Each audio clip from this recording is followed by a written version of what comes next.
Hi everyone, সবাই কেমন আছো? আশা করি সবাই ভালো আছে। তো সবাইকে শুভ দুপুর। এখন আমি ঠাকুর দেওয়ার জন্য ফুল তুলতে চলে আসলাম। দেখতে পাচ্ছ, প্রথমে তুলে নিচ্ছি গাঁদা ফুল। তো দেখতে পাচ্ছ গাঁদা ফুলগুলো কত লম্বা লম্বা গাছ, দেখতে পাচ্ছ তোমরা। এবার তুলে নিচ্ছি জবা ফুল গাছ, ঘিয়ে কালার জবা ফুল। ঠিক আছে, কম বেশি বাগানে ফুল গাছ থাকলে না, ফুল কিনতে লাগে না।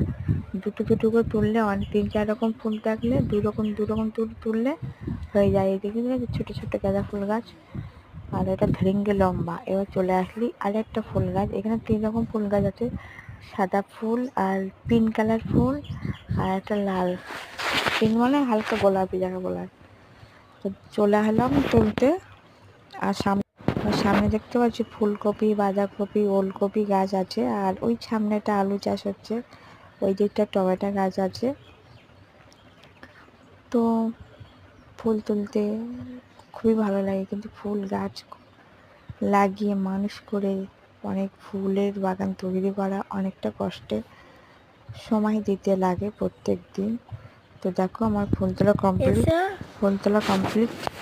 দেখতে পাচ্ছ এখানে গাঁদা ফুল গাছ আছে। তারপর তারপর চলে আসলাম ঠাকুরের থালা বাসন ধোয়াই ছিল, ধুয়ে রেখে তারপর ফুল তুলতে গেছিলাম। তো ঠাকুরের থালা বাসন ধোয়া ছিল বলে আমি ঠাকুরের থালা বাসন একটা একটা করে দিয়ে দিচ্ছি, দেখতে পাচ্ছ তোমরা। আর সামনে গণেশ ঠাকুরটা কত সুন্দর লাগছে বলো তো। গণেশ ঠাকুরটা দোল খাচ্ছে, দেখাচ্ছ। তোমাদের দাদাভাই দোলনার সিস্টেম ঠাকুর কিনেছে।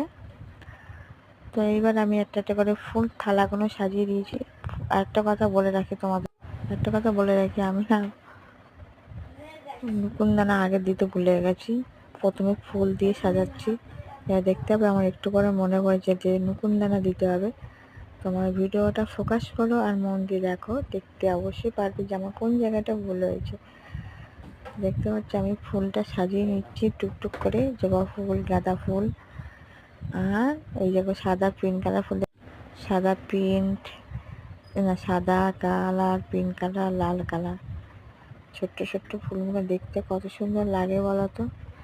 এবার ফুল যখন প্রায় শেষ হয়ে যাবে তখনই মনে পড়বে, তাই তো নতুন দানা তো দেয়নি।